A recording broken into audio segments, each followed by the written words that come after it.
Best friends, कैसे हैं आप सब कोई? I hope you all are enjoying. ज़िंदगी मज़े से कट रही है। सीए फाउंडेशन मई 2018 का प्रिपरेशन हम करा रहे हैं आपको। I hope you are all enjoying. Last class हमने किया था sale versus hire purchase. Today we will do sale versus bailment. Before we start, आज पता क्या हुआ, मोटर बाइक मेरा ख़राब हो गया और उस मोटर बाइक को मैंने रिपेयरिंग में दे कर आया हूँ मैं। सो जैसे ही बाइक रिपेयर हो जाएगा they will give it back to me. और इंसिडेंटली इसी सिचुएशन को हम कहते हैं बेलमेंट। दो मैंने अपनी मोटर बाइक रिपेयरिंग में दिया and they will give it back to me. So this is bailment. अगर आप सोच रहे हो कि बेलमेंट क्या होता है, या मैंने अपने पड़ोसी को कुछ दे दिया कि भाई मैं अभी जा रहा हूँ दिल्ली और प्लीज़ ये कुछ सामान है, एक बार आप अपने पास रख लीजिए, मैं जब आऊँगा वापस तो आपसे ले लूँगा, तो उसे भी कहते हैं बेलमेंट। या मैंने अपने पड़ोसी को कहा कि देखो भाई, ये पुष्पा का किताब मेरे पास है और पुष्पा अभी घर पे नहीं है, पुष्पा बॉम्बे में है, पुष्पा लौटेगी 2 दिन बाद और जब वो लौटेगी तब मैं नहीं रहूँगा, तो please if you don't mind, क्या ये किताब पुष्पा को आप दे दोगे? तो ये भी बेलमेंट है। तो आइए बेलमेंट का बात करते हैं, sale versus bailment. A bailment is the delivery of goods for some specific purpose. जैसे मैंने बाइक का डिलीवरी किया कि भैया रिपेयर करके वापस दे देना, under a contract on the condition that the same goods are to be returned to the bailor। मैं बाइक दिया तो मैं हूँ बेलर, मैं अंग्रेज के ज़माने का बेलर हूँ, जेलर नहीं, बेलर। तो बेलर को सेम गुड्स मिलेगा। मेरा बाइक का नंबर है 2525, उसने मुझे रिटर्न किया दूसरा बाइक 5050। नहीं जी, मुझे मेरा ही बाइक चाहिए 2525 वाला। Same goods are to be return to the bailer or are to be disposed of according to the directions of the bailiff। जैसे मैंने कहा कि भाई वो पुष्पा का बुक मैंने बोरो किया था, ये प्लीज आप उसे वापस दे दीजिएगा। Provisions related to bailment are regulated by the Indian contract act 1872। अब बहुत आसान सा है, सेल और बेलमेंट का डिफरेंस अब आपको तुरंत समझ में आ जाएगा। ट्रांसफर ऑफ प्रॉपर्टी सेल में होता है, बेलमेंट में ट्रांसफर ऑफ प्रॉपर्टी नहीं होता है, ट्रांसफर ऑफ पोजेशन होता है। याद करो, मैंने आपको बार बार लास्ट लेक्चर में बताया था, पोजेशन और ओनरशिप में फ़र्क है। किसी भी चीज़ को मैं पोजेस कर रहा हूँ, वो मेरे पास है, ज़रूरी नहीं कि मैं उसका ओनर हूँ। तो पुष्पा का किताब मैंने लेकर आया था, पुष्पा का बुक मेरे पास था, तो I was having the possession of the book, but I was not the owner of the book. So sale में क्या होता है, the property in goods is transferred from the seller to the buyer. ये तो आप रट चुके हो, आपके दिमाग में बैठ चुका होगा। रट चुके हो, गलत बोल दिया मैंने, समझ चुके हो। चलो भैया माफ कर दीजिए मुझे, रटने के मैं खुद खिलाफ हूँ, मगर मैंने इसलिए कहा क्योंकि बार बार बार बार बार बार तो रटने वाले बच्चे वही करते हैं, समझते नहीं है, बार बार एक ही चीज को बिना समझे। बट आपने तो समझ लिया है, तो आप चाह के भी रट नहीं सकते, आप समझ चुके हो। तो bailment, there is only transfer of possession of goods from the bailor to the bailee for any of the reason like custody, carriage etc। carriage, okay, carriage से ये पता चलता है कि जब हम ट्रांसपोर्टर को कुछ गुड्स दे रहे हैं, तो क्या ट्रांसपोर्टर ओनर हो गया? गुड्स मेरे पास था, मैंने ट्रांसपोर्टर को दिया कि भैया तुम यहाँ से ले जाके इस भाई साहब को दे देना, ठीक है, इस भाई साहब को। तो मैं यहाँ पर हूँ, सो ये सिचुएशन है, ये ट्रांसपोर्टर है। तो सेफ कस्टडी, कैरेज एक्सेट्रा। तो मैं बायर हूँ, मैं सेलर हूँ यहाँ पर, ये बायर है। सेल हम दोनों के बीच में हो रहा है, बाइंग एंड सेलिंग, बट बीच में ट्रांसपोर्टर आता है। तो ट्रांसपोर्टर के साथ तो मैंने कुछ बाइंग सेलिंग का काम नहीं किया, तो ये हमारा बेली है, बेली। अभी तो आपने कहा कि goods return to the bailer. Motorcycle के केस में मुझे मोटरसाइकिल वापस चाहिए, बेलर को गुड्स रिटर्न हो जाएगा, मगर ऐसा भी हो सकता है ये गुड्स तुम यहाँ डिलीवर कर दो, ये गुड्स लेके वहाँ डिलीवर कर दो। तो मेरा relation with this transporter is not of a buyer and a seller, it's a bailment. Return of goods, the return of goods in contract of sale is not possible.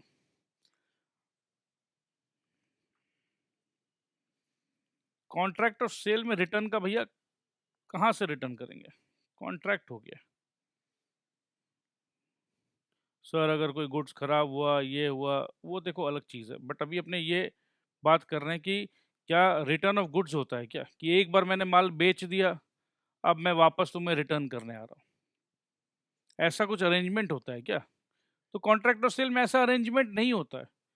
भैया मैंने खरीद लिया है, जैसे मैंने आईफोन खरीद लिया है कंपनी से, तो अब मैं क्या जाके रिटर्न करूंगा क्या उसको? ऐसा नहीं होता है। तो बस यही बात हो रहा है, डिफेक्ट हो गया, ये हो गया, तो वो अलग चीज़ हो गया। डिफेक्ट हो गया गुड्स में, तो इसका मतलब जिस गुड्स का कॉन्ट्रैक्ट मैंने किया था, मुझे तो वो गुड मिला ही नहीं, मुझे तो डिफेक्टिव गुड मिला। तो उस तहत मैं कॉन्ट्रैक्ट आपसे डिफेक्टिव आईफोन का किया था, नहीं मैंने तो अच्छा खासा आईफोन का कॉन्ट्रैक्ट किया था, तो why the hell have you given me a defective piece, come on. तो मैं रिटर्न कर रहा हूँ, वो अलग चीज़ हो गया। बट अगर एक अच्छा खासा आईफोन, स्वस्थ आईफोन, कोई प्रॉब्लम नहीं है, तो क्या मैं जाके रिटर्न करता हूँ? नहीं करता हूँ। The bailee must return the goods to the bailer on the accomplishment of the purpose for which bailment was made. Bailment मैंने दिया था कि भैया ये मेरा मोटरसाइकिल खराब हो गया, इसका बैटरी कमज़ोर हो गया, स्टार्ट नहीं हो रहा है। मोटरसाइकिल में बैटरी कमज़ोर हो गया, स्टार्ट नहीं हो रहा। अरे भैया आजकल जो बाइक वाले बच्चे हैं, आपको पता है आजकल तो सब पुश बटन स्टार्ट होता है, तो वो पुश बटन स्टार्ट होता है battery operated. Boys they know it, girls may be they don't know much about it, कोई बात नहीं।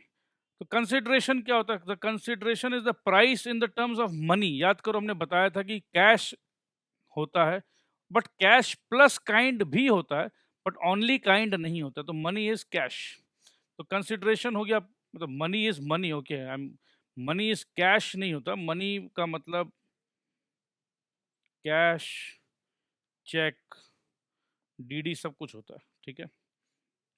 तो cash is also a money, but money का मतलब चेक भी होता है भाई। चलो, तो यहाँ पर सेल में मनी इज द कंसिडरेशन, और बेलमेंट में, और ये मनी मतलब कैसा? प्राइस, बेचने वाला प्राइस, ठीक है, गुड्स को बेचने वाला प्राइस। बेचने का मतलब क्या है? भाड़ा वाला प्राइस अलग होता है, बिकॉज बेच नहीं रहे हैं उसमें, ठीक है। रिपेयरिंग वाला प्राइस अलग होता है। बेचने वाला प्राइस का इंपॉर्टेंस क्यों? क्योंकि ओनरशिप जो है ट्रांसफर करते हैं, अब ये मेरा नहीं है, अब ये तेरा हो जाएगा।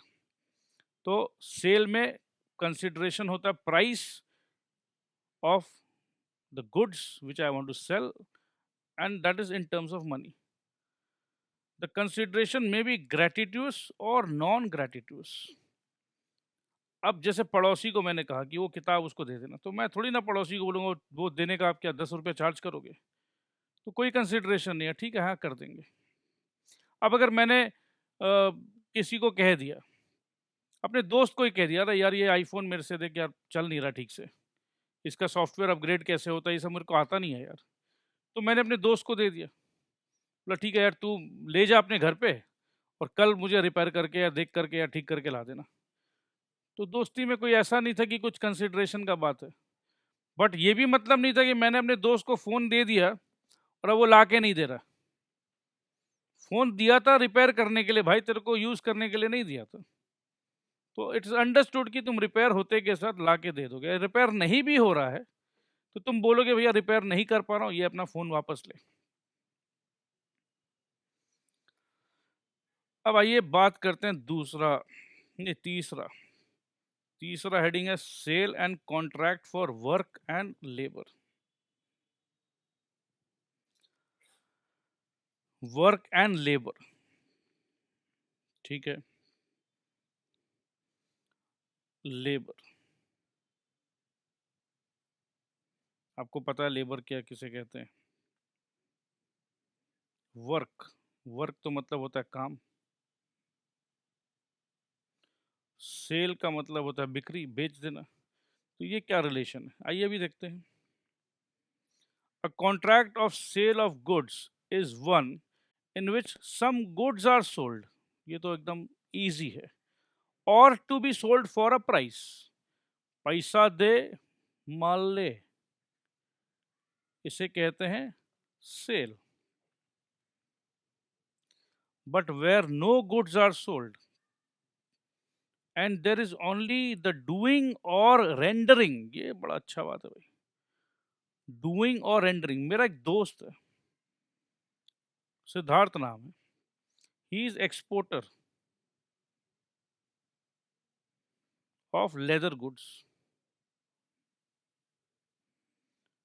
उसने मेरे को कहा कि ये जितने फॉरेन के ब्रांड्स को तुम लोग खरीदते हो, मैं इंडिया से एक्सपोर्ट करता हूँ 60 रुपया पर पीस, और वो बाहर जाके टॉमी का या किसी ब्रांडेड कंपनी का लोगो लग के वापस इंडिया में भेजते हैं, और हम इंडियंस उसे बाहर का ब्रांडेड सामान समझ के 600 रुपया में या 1200 रुपया या 1800 रुपया में खरीदते हैं। तो ऐसा होता है। तो हम लोग थोड़े से ब्रांड कॉन्शियस हो गए ना भाई, विलायती ब्रांड अच्छा होता है, स्वदेशी अच्छा नहीं होता है। कोई बात नहीं। बट सर इससे contract of work and labour, अरे वो तो मैं बता रहा हूँ। तो सिद्धार्थ साहब क्या करते हैं, एक्सपोर्ट करने से पहले जो wallets, leather goods, ladies purse वगैरह जो बनवाते हैं, उनके पास ग्रुप ऑफ लेबर्स है। सिद्धार्थ साहब क्या करते हैं, लेदर खरीदते हैं, बटन्स वगैरह कुछ जो भी है, कुछ फैंसी चीज़ खरीदते हैं, और खरीद के वर्कर्स को देते हैं। डिज़ाइन भी सिद्धार्थ साहब देते हैं। तो सारा डिज़ाइन वगैरह देने के बाद वर्कर उसको डिज़ाइन के अनुसार काम करके गुड्स वापस सिद्धार्थ को दे देते हैं। तो बेसिकली इसे कहते हैं वर्क एंड लेबर। तो ऑफ कोर्स ये सेल तो बोल ही नहीं सकते, क्योंकि ट्रांसफर ऑफ पोजेशन हो रहा है, और वो भी रॉ मटेरियल का पोजेशन का ट्रांसफर हो रहा है, और वही रॉ मटेरियल को बढ़िया से फिनिश प्रोडक्ट बना के सिद्धार्थ को वापस मिल रहा है। तो of course this can not be a sale. तो only the doing or rendering of some work of labour, then the contract is only of work and labour and not of sale of goods. तो ये बहुत easy सा चीज था भाई, इसमें बहुत ज्यादा टाइम नहीं लगना है। और भी एग्जाम्पल है इसमें।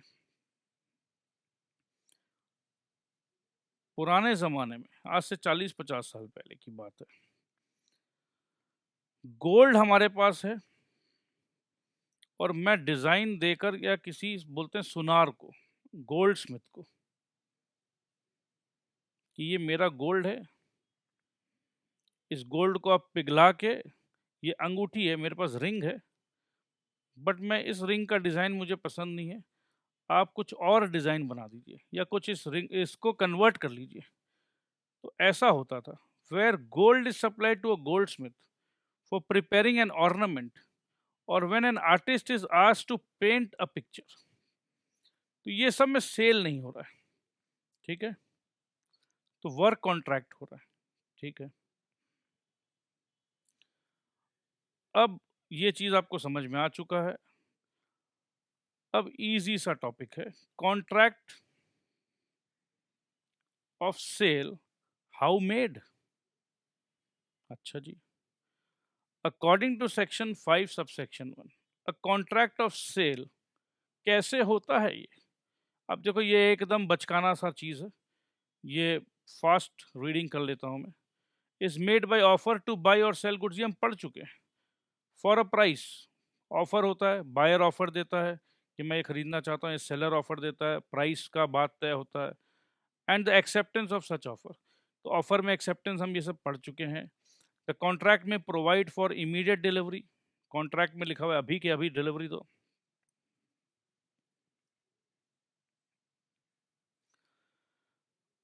या गुड्स का डिलीवरी और इमीडिएट पेमेंट ऑफ प्राइस और बोथ, तुमको तुरंत गुड्स चाहिए, मेरे को तुरंत प्राइस चाहिए, ऐसा निगोशिएशन हो रहा है।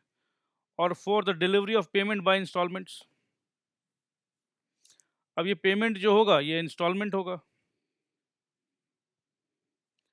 और that delivery or payment shall both be postponed, तो ये अलग अलग टर्म्स है कि कैसे करना है भाई।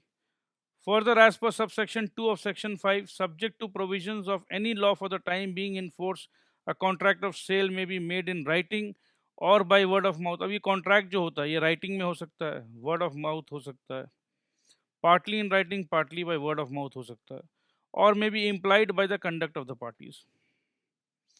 तो ये कोशिश किया जा रहा है कॉन्ट्रैक्ट एक्ट को मिला के समझाने की चेष्टा की जा रही कि सेल जो होता है ये कॉन्ट्रैक्ट होता है, तो कैसा कॉन्ट्रैक्ट होता है, तो वही समझा रहे हैं आपको। एनालिसिस देखिए समझ में आ जाएगा। Contract of sale may be made in the following modes. Contract of sale is made by an offer to buy or sell goods for a price and acceptance of such offer, ये point number 1 है। There may be immediate delivery of the goods, may be, नहीं भी हो सकता। There may be immediate payment of price, price भी immediate हो भी सकता, नहीं भी हो सकता। But it may be agreed that delivery is to be made at some future date, price हम आपको 2 महीना बाद देंगे बट डिलीवरी 2 दिन बाद चाहिए, ये भी हो सकता है। There may be immediate delivery of goods and an immediate payment of price, सब कुछ तुरंत। It may be agreed that the delivery or payment or both may be made in installment, delivery भी इंस्टॉलमेंट में। Delivery installment में कैसे हो सकता है? अरे हो सकता है, 500 किलो राइस का ऑर्डर दिया मैंने, तो 50-50 किलो करके वो देते रहेगा हर हफ्ता, और हर हफ्ता मैं पैसा देता रहूंगा। It may be agreed that the delivery or payment or both are to be made at some future date, अभी मुझे नहीं चाहिए, मुझे चाहिए 3 महीने बाद, तो पैसे भी 3 महीने बाद, डिलीवरी भी 3 महीने बाद। सब्जेक्ट मैटर क्या रहता है कॉन्ट्रैक्ट का? The goods which form the subject matter of contract of sale, सबसे अच्छा बात है ये। कॉन्ट्रैक्ट ऑफ सेल में goods is the subject matter, क्योंकि बात जो कर रहे हैं गुड्स का कर रहे हैं। मे बी इधर एग्जिस्टिंग गुड्स, ये गुड्स एग्जिस्टिंग मतलब अभी है, गुड्स ओन्ड, सेलर के पास ये गुड्स है अभी and he is the owner, और पोजेस्ड बाय द सेलर और फ्यूचर गुड्स, सेलर के पास वो गुड्स पोजेशन में है, हो सकता है कि सेलर अभी खुद ओनर नहीं हो, कुछ भी हो सकता है। तो ये इस गुड्स का, पर्टिकुलर गुड्स का बात कर रहे हैं। There may be a contract for the sale of goods, the acquisition of which by the seller depends upon a contingency which may or may not happen।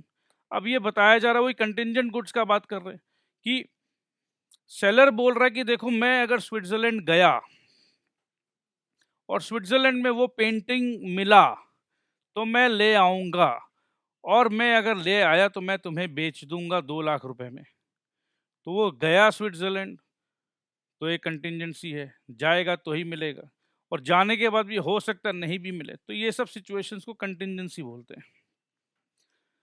मैं ईडन गार्डन जा रहा हूं, मेरा मुलाकात सौरव गांगुली से होने वाला है, और मुझे खबर है कि सौरव गांगुली अपना क्रिकेट बैट को ऑक्शन करेगा, और अगर मैं उस ऑक्शन पे बैट खरीद पाया तो वो बैट मैं तुम्हें बेच दूंगा, जितना में भी मैं खरीदूंगा उसका 20% ऊपर मैं तुम्हें प्राइस लगा के बेच दूंगा। तो ये एक तरीका से कंटिंजेंट गुड्स का बात हो रहा है। ऑक्शन में मैं जाऊंगा, कोई ज़रूरी नहीं है कि वो ऑक्शन में वो बैट मैं ही खरीद पाऊंगा। मैंने एक बजट लगा रखा कि भाई 2 लाख रुपए तक मैं बैट खरीदने के लिए तैयार हूँ। उसने भी कहा कि ठीक है 2 लाख रुपए तक खरीदोगे, 2.5 लाख रुपए तक मैं देने के लिए तैयार हूँ।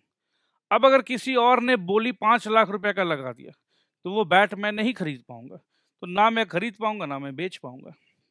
तो जब बहुत सारी किंतु परंतु आ जाती है तो उसे कहते हैं contingent goods.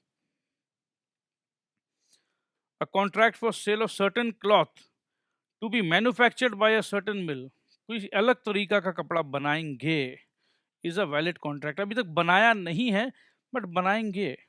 Such contracts are called contingent contracts.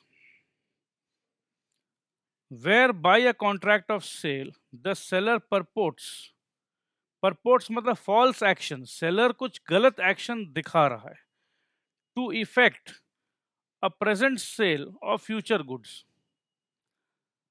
Present sale of future goods,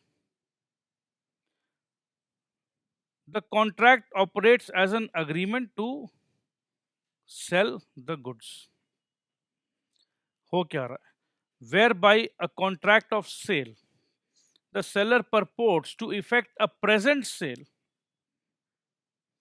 of future goods। False बात कर रहा है, फॉल्स बात, प्रेजेंट में हम बेचेंगे, ये फॉल्स है। परपोर्ट्स मतलब फॉल्स, ऑफ फ्यूचर गुड्स मतलब गुड्स उसके पास नहीं है। समझो बात को। कभी कभी होता है ना, भाई साहब ये आपके पास है नहीं मेरे पास, बट मुझे मालूम है कि 2 दिन बाद मेरे पास आने वाला है। हाँ हाँ, अरे भैया है, अभी रुकिए मैं गोडाउन में फोन करता हूँ, आ जाएगा, आप तब तक पैसा वैसा जमा कराइए। तो भाई साहब ने पैसा जमा करा दिया। अरे भैया क्या बोले, वो गोडाउन से आपका माल लेकर निकला ही था कि बेचारे को ना बहुत जोर से पीछे से टेम्पू वाला मार दिया। हॉस्पिटल लेकर गए भैया। अभी रुकिए, अभी आप एकदम परेशान मत करिए भैया, वो आदमी का जान चला जाएगा। आप क्या अपना माल का बात कर रहे हैं? पैसा, अरे पैसा दे देंगे आपको। ए पप्पू, उन भाई साहब का, वर्मा जी का पैसा वापस दे दो। अब वर्मा जी जाते हैं, हाँ भैया पप्पू पैसा दे दो। अरे सर क्या बोले, वो चाबी जो है वो तो ले गए ना, भैया के पॉकेट में रहता है चाबी। भैया को फोन करते, अरे सर भैया तो हॉस्पिटल में है ना, वो जो टेम्पू से लग गया था। तो इस चक्कर में क्या है, फॉल्सली अब रात का 8 बज गया, सर ठीक है कल ले लीजिएगा ना पैसा। अब कल तक तो थोड़ा सामान आ गया, गुड्स आ गया। हाँ हाँ वर्मा जी, अरे देखिए क्या करें बताइए, नुकसान हो गया। आपका माल जल्दी जल्दी मंगाने के चक्कर में देखिए बेचारा का हॉस्पिटल का 10,000 रुपया का हमारा तो नुकसान हो गया, और अब आप पैसा मांग रहे हैं वापस। कम से कम कुछ तो शर्म करिए वर्मा जी। तो फ्यूचर गुड्स उस समय तो नहीं था, फॉल्स एक्शन किया उसने, तो ऐसा होता है। तो यही चीज बताया जा रहा है यहाँ पर, where bye a contract of sale. ये अग्रीमेंट टू सेल नहीं कर रहा है, कॉन्ट्रैक्ट ऑफ सेल। हाँ हाँ करिए ना, अभी दे दे रहे हैं, अभी दे दे रहे हैं। द सेलर परपोर्ट्स मतलब false action, to effect a present sale of future goods. False effect क्या दे रहे हैं कि अभी बेचेंगे, प्रेजेंट सेल, प्रेजेंट में बेचेंगे, ऑफ फ्यूचर गुड्स। तो भैया सोचो एक बात, प्रेजेंट में बेचेंगे और वो चीज बेचेंगे जो मेरे पास है ही नहीं। इतना सही तो बात है, present sale of future goods, क्या ये पॉसिबल है? सोच के देखो। ये वर्ड अगर आप ध्यान दो, present sale of future goods, तो ये अपने आप में ही कंट्रोवर्शियल है, तो ये गलत है। तो वही तो बोल रहा है, परपोर्ट्स मतलब फॉल्स क्लेम। तो इसका मतलब क्या है? इसका मतलब ये है कि the contract is operates, the contract operates as an agreement to sell the goods. Sale नहीं है, एक तरीका से बेवकूफ बनाया, सेल का बात किया, बट एक्चुअली देखा जाए तो भैया जैसे वो मेरे पास गुड्स आ जाएगा हम आपको दे देंगे, ठीक है। सेल कहा, बाद में अरे भैया क्या बोले, लास्ट पीस था मेरे पास, अभी अभी गोडाउन से पता चला है कि वो तो कल ही बिक गया, बट अब चिंता मत करिए, आपका पैसा मैंने ले लिया, अब चिंता मत करिए, मैं आपको एकदम तुरंत स्पीड कोरियर से एकदम जबरदस्त तरीके से हाई स्पीड में आपको मैं मंगवा के दे रहा हूं। तो एक तरीका से हो गया ना, फ्यूचर डेट में गुड्स मिलेगा, तो it operates as an agreement to sell. आगे देखते हैं, goods perishing before making of contract, contract करने से पहले गुड्स पेरिश हो गया। अच्छा जी, where there is a contract for sale of specific goods, the contract is void. अब हमने समझ लो कहा कि भाई ये गुड्स हम दे देंगे आपको, क्या दे देंगे, ये एप्पल दे देंगे। अब ये एप्पल खराब हो गया, चूहा काट लिया, एकदम गल गया, सड़ गया, किसी को बोलेंगे ये एप्पल है तो मारेगा पकड़ के मेरे को कि ये एप्पल है ये, तो गुड्स पेरिश हो गया। Where there is a contract for the sale of specific goods, the contract is void. अब ये कॉन्ट्रैक्ट वॉइड हो गया, कैंसिल हो जाएगा। If the goods without the knowledge of the seller, मेरे को पता ही नहीं, मुझे तो लगा मेरे गोडाउन में एकदम रेफ्रिजरेशन में मेरा एकदम इम्पोर्टेड एप्पल, जबरदस्त क्वालिटी का एप्पल मैंने सौदा कर दिया। अब मुझे क्या पता कि सीईएससी वालों ने मेरा मीटर इलेक्ट्रिसिटी का काट दिया।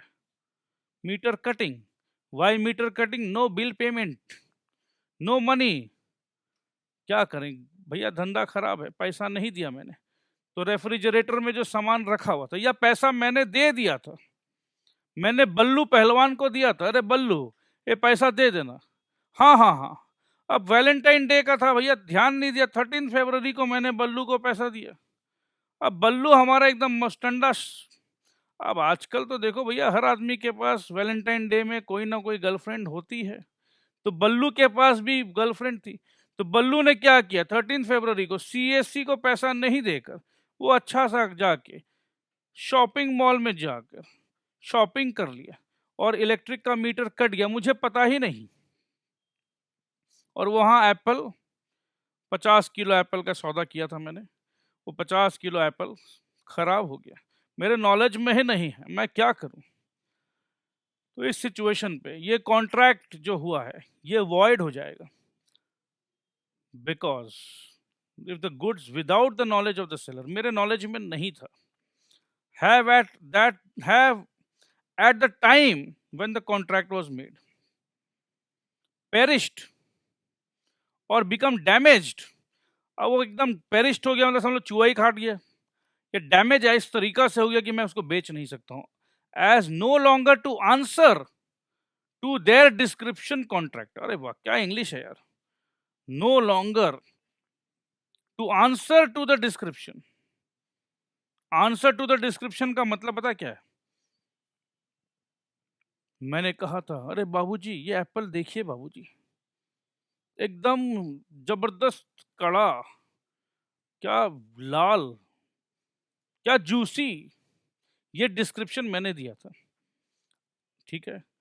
No longer to answer, no longer to answer. अब वो जो डिस्क्रिप्शन मैंने दिया था, वो एप्पल अगर मैं लेकर जाऊं तो वो एप्पल देख के बोलेगा अच्छा भैया ये वही एप्पल है ना जो आपने बेचा था कह कर कि जूसी, अरे भैया कहाँ है जूस, दीजिए जवाब। तो मैं बोलूंगा नो लॉन्गर टू आंसर, कहाँ से आंसर दूं, कोई जवाब नहीं है मेरे पास, तो जो डिस्क्रिप्शन दिया था वो डिस्क्रिप्शन टाइम टाइम फीस, ठीक है। तो यही होता है, क्या होता है, तो जब गुड्स एकदम डैमेज हो जाता है, A agrees to sell B 50 kgs, 50 bags of wheat stored in A's godown. Due to waterlogging, all the goods stored in the godown were destroyed.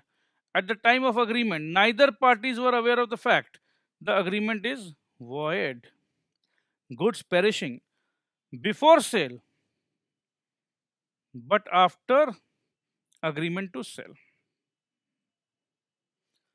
Where there is an agreement to sell specific goods and subsequently the goods without any fault on the part of the seller or buyer perish or become so damaged as no longer to answer to the description in the agreement before the risk passes to the buyer। सबसे important है, before the risk passes to the buyer, the agreement is thereby avoided। अब बात करना है price का, ascertainment of price, ascertain करना है मतलब पता करना है क्या क्या प्राइस में बेचें इसको, प्राइस को तय करना है।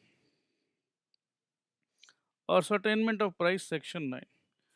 The price in a contract of sale may be fixed by the contract।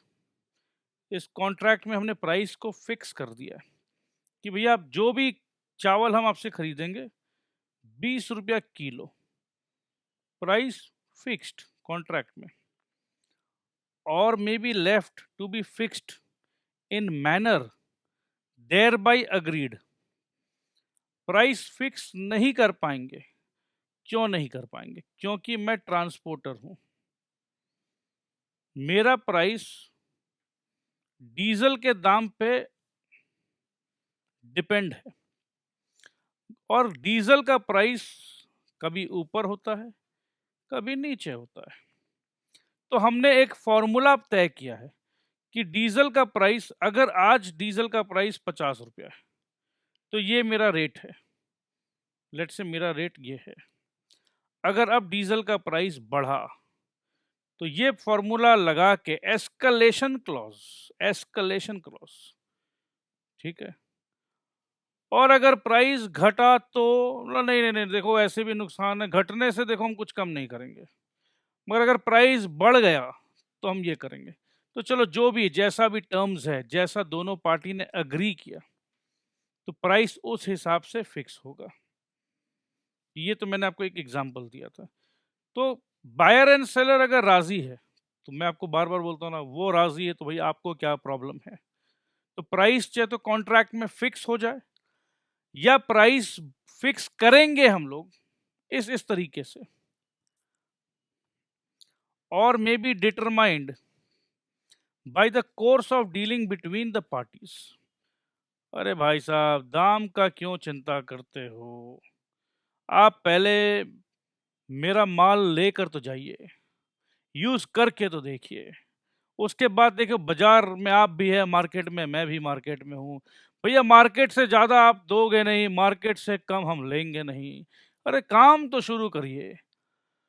ठीक है भाई साहब, एक काम करिए, 200 किलो एप्पल दे दीजिए, देखते हैं। अरे भैया देखिए, या चलो 2 टन मेरे को ये एंगल दे दीजिए, या ये पाइप मेरे को इतना दे दीजिए। तो अलग अलग जैसा भी डीलिंग है, where the price is not determined. अब प्राइस अभी तक तय नहीं हुआ है। In accordance with the foregoing provisions जो अभी अभी हमने चर्चा किया, ऊपर वाला provisions, the buyer shall pay the seller a reasonable price. अभी तक दाम तय नहीं हुआ है, चलो देख लेंगे, कर लेंगे, अरे काम शुरू करो।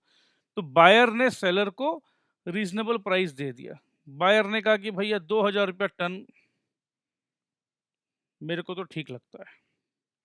अरे भाई साहब क्या बात कर रहे हो यार, 2500 रुपया तो मेरा खरीद है, विश्वास नहीं होता तो ये देख लीजिए।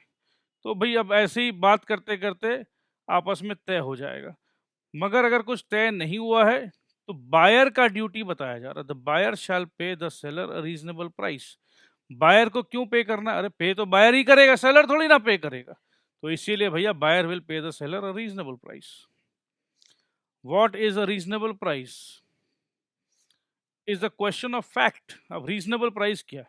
अब एक बात बताओ, मार्केट में कहीं 100 रुपया किलो एप्पल बिक रहा है, कहीं 110 बिक रहा है, कहीं 90 बिक रहा है, कहीं 85 बिक रहा है, कहीं 125 बिक रहा है। तो 85 और 125, 85 के नीचे तो कहीं एप्पल बिक ही नहीं रहा है, और 125 के ऊपर भी कहीं बिक ही नहीं रहा है। तो जो भी प्राइस होना चाहिए 85 टू 125 के बीच में होना चाहिए। अब 85 में छोटे एप्पल है, 125 में इतने बड़े एप्पल है, वो कश्मीरी एप्पल है, वो क्या नाम है, वो चाइनीज एप्पल है। तो मिला जुला के एक रीजनेबल प्राइस पे आने का चेष्टा किया जा सकता है। अब ये रीजनेबल प्राइस कैसे हो, that depends upon the circumstances of each particular case. अलग अलग केस का अलग अलग सर्कमस्टांसेस है, अलग अलग कहानी है, अलग अलग कैलकुलेशन है। तो ये भैया हम और आप क्यों परेशान हो रहे हैं? ये बायर समझे सेलर समझे, लोग कौन सा कैलकुलेशन लगा के सेट करना चाहते हैं। एनालिसिस करते हैं। Price may be the monetary consideration for sale of goods. Price, दाम, कीमत, तो जनरली मॉनेटरी कंसिडरेशन, पैसा का कंसिडरेशन।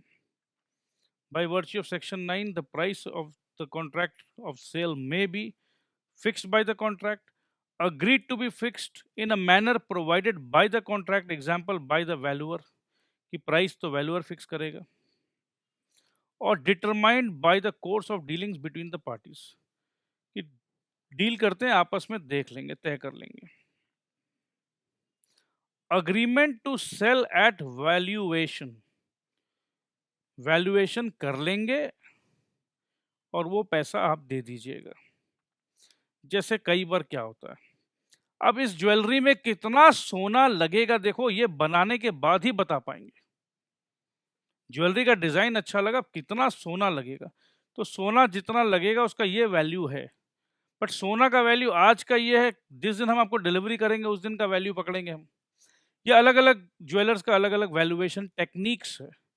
तो agreement to sell at valuation, where there is an agreement to sell goods on the terms that the price to be fixed by the valuation of third party। अच्छा, यहाँ third party valuation करेगा। ये सामान देख भैया, मेरे पास ये सामान है, एक काम कर, ना तेरा प्राइस ना मेरा प्राइस। उस थर्ड पार्टी रामलाल को बहुत आइडिया है, रामलाल जो आइडिया दे उसमें बोल तेरे को अग्री है। हाँ, रामलाल को आइडिया, मुझे रामलाल की बातों पे भरोसा है। तो ये रामलाल जो प्राइस तय करेगा, fixed by the valuation of the third party, and such third party cannot or does not make such valuation. अरे अभी तो कहा था रामलाल तय करेगा, and such third party cannot. Ramlal बोलता है भैया हमको काहे फंसा रहे हो, हमको नहीं आता है, I don't know, or does not make such valuation, the agreements is thereby avoided. अब जब रामलाल ने पैसा का वैल्यू, सामान का वैल्यू, पैसा का वैल्यू नहीं, गुड्स का वैल्यू पैसे में तय किया ही नहीं, तो कैसे हम डील करें, बाइंग एंड सेलिंग कैसे होगा? नहीं होगा तो चलो कॉन्ट्रैक्ट रद्द।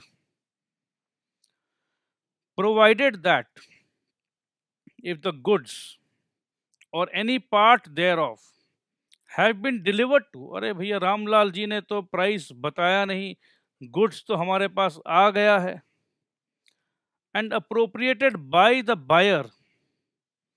अब हमने भी भैया वो सामान तो ना वो बिहार का पार्टी को बेच दिया है। He shall pay a reasonable price thereof. अब तो भैया रामलाल नहीं तय कर रहा है, तो देखिए हम आपको कह रहे थे कि 2000 रुपया टन करके ले लीजिए, आप 3000 कह रहे थे। देखिए भैया हमने बहुत मार्केट पता किया, फिर भी अगर आप नहीं मानते तो भैया 2200 रुपया ले लीजिए, एकदम रीजनेबल है, गलत नहीं कहेंगे। और समझ लो अगर सेलर अग्री कर गया 2200 में, तो आपको क्या प्रॉब्लम है? तो आपस में जो भी रीजनेबल, जो भी समझेंगे वो तय करेंगे। अब अगर ये 2200 बोल रहा है और सेलर बोल रहा है भैया गला काटोगे, मारोगे क्या, 2200 रुपया में कैसे रीजनेबल हुआ बताइए? ठीक है भैया 2500 रुपया रीजनेबल, हाँ चलो यार, ना तेरा ना मेरा, बीच में तय कर लेते हैं 2500 रुपया में। अब पॉइंट नंबर 2 देखते हैं, where such a third party is prevented. अच्छा, रामलाल तो आना चाहता था, मगर अगर रामलाल आता, ये रामलाल वैल्यू करता इसका 2800 रुपया, मैंने तो खरीदना है 2500 रुपया में, रामलाल को आने मत दो, मैं 2000 बोल रखा हूं, रामलाल नहीं आएगा तो मैं 2500 रुपया तक उसके देकर सामान ले लूंगा। रामलाल तो मिनिमम 2800 से 3000 बोलेगा, रामलाल नहीं आना चाहिए। तो थर्ड पार्टी, सच थर्ड पार्टी, कौन सा party? Ramlal third party is prevented from making the valuation by the fault of the seller और बायर। अच्छा, सेलर भी और बायर भी। अच्छा, सेलर भी चाहता रामलाल नहीं आए, क्योंकि रामलाल आएगा तो वो 1800 रुपया बोलेगा, मैं तो इससे 3000 मांग रहा हूँ। देखो पाप किसी के भी मन में हो सकता है, सेलर के मन में भी हो सकता है, बायर के मन में भी हो सकता है। तो क्या होगा? The party not in fault. अब अगर बायर ने गड़बड़ किया है तो seller is not in fault, may maintain a suit for damages against the party in default. देखो तुम्हारे कारण रामलाल को तुमने रोक लिया था, उसी चक्कर में मैंने तुमसे ज्यादा पैसे दे दिए, तुमने नुकसान करा दिया मेरा, तो मैं केस कर रहा हूँ डैमेजेस का। ये जो नुकसान हुआ ये भरपाई तुम्हें करना होगा, क्योंकि ये भरपाई तुम्हारे कारण हुआ है तो ये तुम्हें ही करना होगा। तुम रामलाल को अगर आने दे देते तो जो मैंने तुम्हें 2500 रुपया करके पेमेंट किया है, रामलाल आके बोलता 1800 रुपया, तो 700 रुपया का जो डिफरेंस है, ये मेरा नुकसान हुआ है। ये नुकसान तुमने मेरे साथ धोखा किया है, तो ये 700 रुपीज़ का डैमेज तुम मुझे दोगे।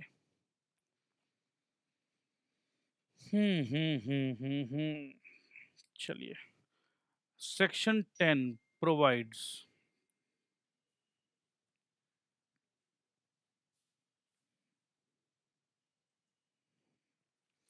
for the determination of price by a third party, where there is an agreement to sell goods on terms that price has to be fixed by the third party and either does not or cannot make such valuation। वही सीधा सीधी बात है, मैं भी नहीं कर पा रहा हूँ, तू भी नहीं कर पा रहा, तो थर्ड पार्टी को बुला लेते हैं। The agreement will be void. ये तो क्लियर है, अगर हम लोग दोनों मिलकर नहीं कर पा रहे हैं तो अग्रीमेंट वॉइड हो गया। In case the third party is prevented by the default of either party from fixing the price, the party at fault will be liable to damages to the other party who is not at fault। ये भी clear है। However, a buyer who has received and appropriated the goods must pay reasonable price for them in any eventuality। अब price fix नहीं हुआ but goods मैंने ले लिया है और गुड्स मैंने लेकर थर्ड पार्टी को बेच दिया है, तो यार अब मेरे को बेचा है मैंने 2700 रुपया में, ठीक है भैया, जब मैं ही 2700 में बेचा हूं तो मैं आपको 3000 कैसे दे दूं? तो भैया मैं भी बिजनेस कर रहा हूं, मेरा भी खर्चा है, तो कम से कम 10% मार्जिन तो मुझे देंगे आप। तो अगर मैं 2700 में बेचा हूं तो भैया एक काम करिए, आप 2400 रुपया में ले लीजिए, प्राइस फिक्स कर लीजिए। तो इस तरीका से बिजनेस है भाई, सामने वाला भी समझता है कि हाँ व्यापारी है, उसे भी दो पैसा बचना चाहिए। क्यों झगड़ा नहीं करना है? क्योंकि भैया आगे तो माल हमसे ही लेगा, हमसे लेकर ही तो वो आगे बेचेगा। तो इतना झगड़ालू तरीके से मत सोचिए चीजों को, ये बिजनेस हो रहा है। तो आप तो पकड़ के झगड़ना चाह रहे हो, नहीं नहीं गलत हो गया। अरे भाई कोई बात नहीं, बिजनेस है। हमसे 100 टन माल लिया था ना तूने, 100 टन पे मुझे तेरा जात और औकात सब समझ में आ चुका है बेटे, क्यों चिंता करते हो? तुम्हें तो 10,000 टन मेरे से खरीदना है, तो बाकी में मैं कमा लूंगा। तो इस तरीका से व्यापार होता है दोस्त। तो व्यापार बहुत, हर आदमी अपना फायदा नफा नुकसान देख के काम करता है, तो चिंता मत करो आप। अब आइए, लास्ट 3-4 लाइन बची है, इसको देख लेते हैं। P is having 2 bikes. He agrees to sell both the bikes to S at the price to be fixed by Q। तो बाइक बनाने का चेष्टा करते हैं, बाइक हम बना पाएंगे क्या? अरे यार मुश्किल लग रहा है। अब जो भी हो यार, अब 2 बाइक है उसके पास।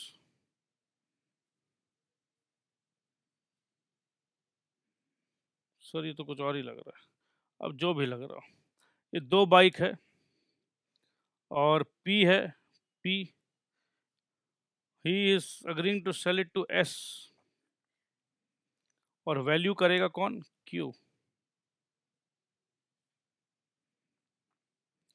ही gives delivery of 1 bike immediately, तो P ने S को 1 बाइक दे दिया। Q refuses to fix the price। Q बोलता मैं क्यों करूं? As such P asks S to return the bike already delivered, while S claims for the delivery of the second bike too। S बोलता देखो तुमने तो कहा था 2 बाइक देंगे, अब 1 बाइक वापस क्यों मांग रहे हो? मुझे दूसरा भी दे दो। In the given instance, buyer S shall pay reasonable price to P for the bike already taken। वो बोल रहा कि मैं ये नहीं दूंगा, तुम मुझे वो भी दे दो। इसका मतलब है कि एस का बाइक वापस करने का कोई इरादा नहीं है। तो भाई इरादा नहीं है तो क्यों? क्योंकि प्राइस फिक्स नहीं किया, तो तुम मुझे ऐसा कुछ प्राइस बोलो जो मुझे रीजनेबल लगे। आया बात समझ में? रीजनेबल प्राइस का मतलब एस, चाहे तो तुम मेरा बाइक मुझे वापस दे। तूने कहा था क्यू आएगा और फिक्स करेगा प्राइस को, और मैंने मान लिया था। क्यों तो आया नहीं। अब क्यों क्यों नहीं आया वो मुझे नहीं पता। मेरा बाइक तेरे पास है, मुझे मेरा बाइक चाहिए। अगर बाइक नहीं दे रहा है तो मुझे ऐसा प्राइस मेरे कान में बोल, मेरे कान को ऐसा कुछ प्राइस सुना जो मेरे दिल को लगे हाँ हाँ हाँ, ये प्राइस मेरे लिए रीजनेबल है और इस प्राइस पे मैं तुम्हें बाइक दे सकता हूं। As regards the second bike, the contract can be avoided. अब सेकेंड बाइक का भैया, एक बाइक तूने ले लिया है, ठीक है, चल वो ले लिया यूज कब, क्योंकि वो एस बोल रहा है देखो यार अब मैं गर्लफ्रेंड को बिठा के घुमा चुका हूँ इस बाइक पे, अब वो क्या सोचेगी। तो भाई इस बाइक को तो मैं वापस नहीं करता, चल इसका रीजनेबल तय करके ले लेते हैं, बट दूसरा बाइक मैं तुम्हें नहीं देने वाला हूँ। तो ये बात जस्टिफाइड है। तो दोस्त, ये चैप्टर मोर और लेस हमने शायद अच्छा से किया है, और आपको ये चैनल सब्सक्राइब कर लेना चाहिए। सब्सक्राइब करने का मेरे दोस्त कोई पैसा नहीं लगता है। आपको फ़ायदा ये होता है कि जैसे ही हम कोई वीडियो अपलोड करते हैं तो आपके पास मैसेज आपके ईमेल में चला जाता है। तो सब्सक्राइब करिए प्लीज़, हमें भी पता चलेगा कि कितने सब्सक्राइबर्स हैं। सब्सक्राइब करके आप हमें कमेंट सेक्शन पे कुछ क्वेश्चन भी पूछ सकते हैं।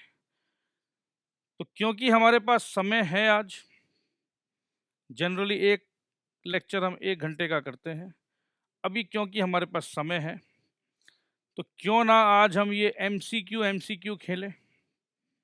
तो क्या आप रेडी हो? तो पहला MCQ, the contract for sale of goods where property would pass to the buyer on payment of total price would B.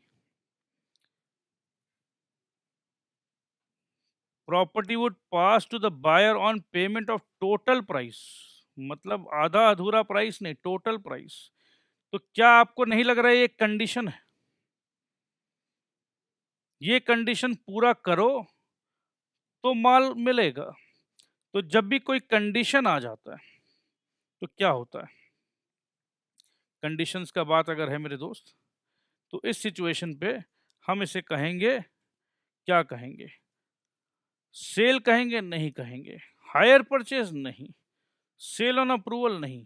तो इसका सही आंसर होगा agreement to sale. The term goods under the Sale of Goods Act 1930 does not include does not include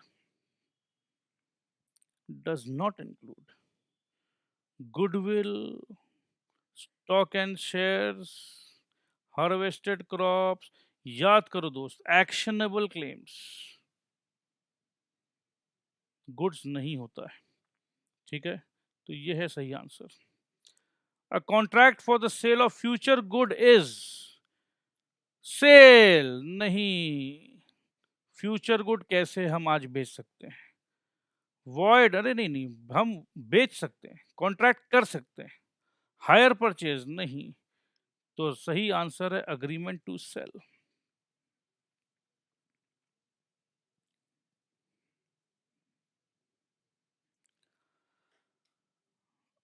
अब देखते हैं question number 4। The sale of goods act 1930 deals with, option देखिए, immovable goods only? नहीं नहीं। Movable goods only, मुझे तो ये सही लग रहा है। Both movable and immovable? नहीं भैया। All goods except? अरे नहीं भैया। तो सही आंसर है movable goods only. Under sale of goods act 1930, the term goods means every kind of movable property and it includes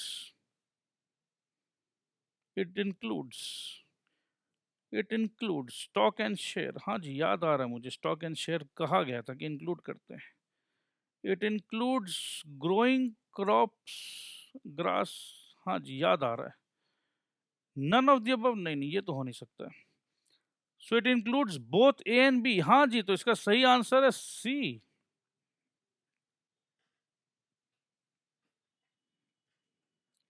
question number 6, the sale of goods act 1930 deals with.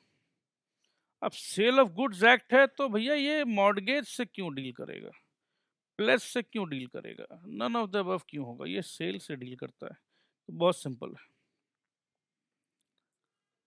Which of the following is true? The provision of sale of goods were originally with the Indian contract act. ये एकदम सत्य वचन है दोस्त। तो अगर एक सच है तो बाकी तो वैसे ही झूठ हो जाता, बट फिर भी देख लेते हैं। The sale of goods act deals with mortgage, no. The sale of act restrict the parties to modify the provisions of law, हाँ, no.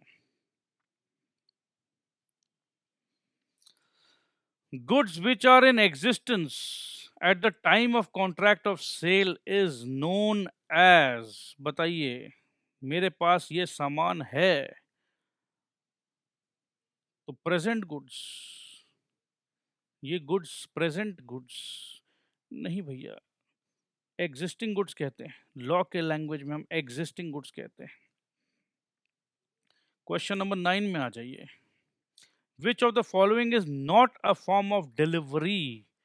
Not a form of delivery. Constructive delivery तो delivery का form है। Actual delivery तो भैया actual delivery form है। Symbolic delivery भी form है। तो कौन सा फॉर्म नहीं है? ये आंसर होगा स्ट्रक्चर्ड डिलीवरी। क्वेश्चन नंबर 10 में आ जाइए मेरे दोस्त। विच of the following document, which one of the following is or are document of title of goods? Document of title को लेकर हम बहुत अच्छा से समझाए थे। ये भी हो सकता है, ये भी हो सकता है। रेलवे रिसीट है, वॉरफिंगर सर्टिफिकेट है, ये भी है। तो आंसर होगा all of the above.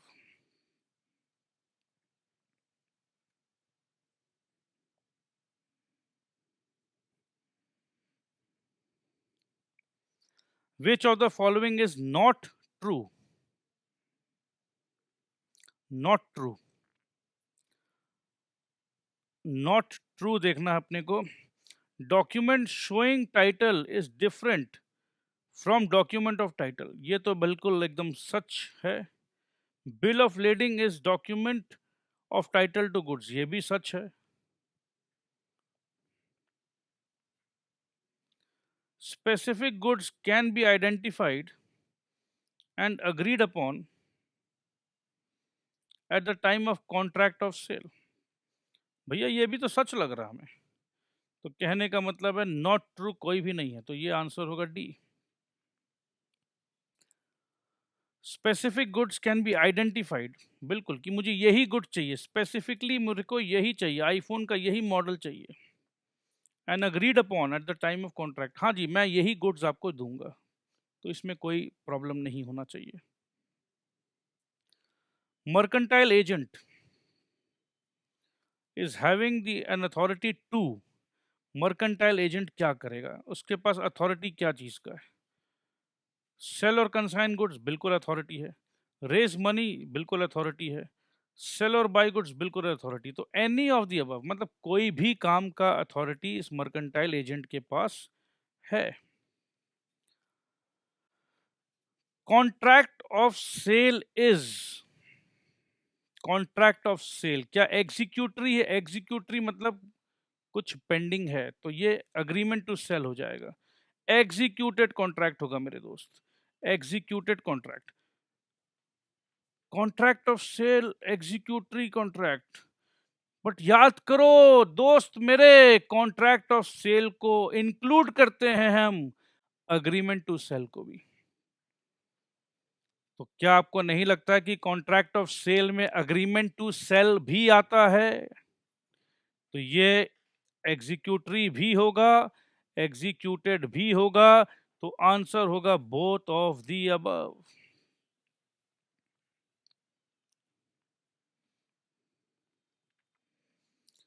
In which form of the contract the property in the goods passes to the buyer immediately? तुरंत का तुरंत। अग्रीमेंट टू सेल में क्या ओनरशिप तुरंत जाता है? नहीं जाता है। हायर परचेज में भी तुरंत नहीं जाता, इंस्टॉलमेंट में भी नहीं जाता, तो सेल में ही है जो तुरंत जाता है।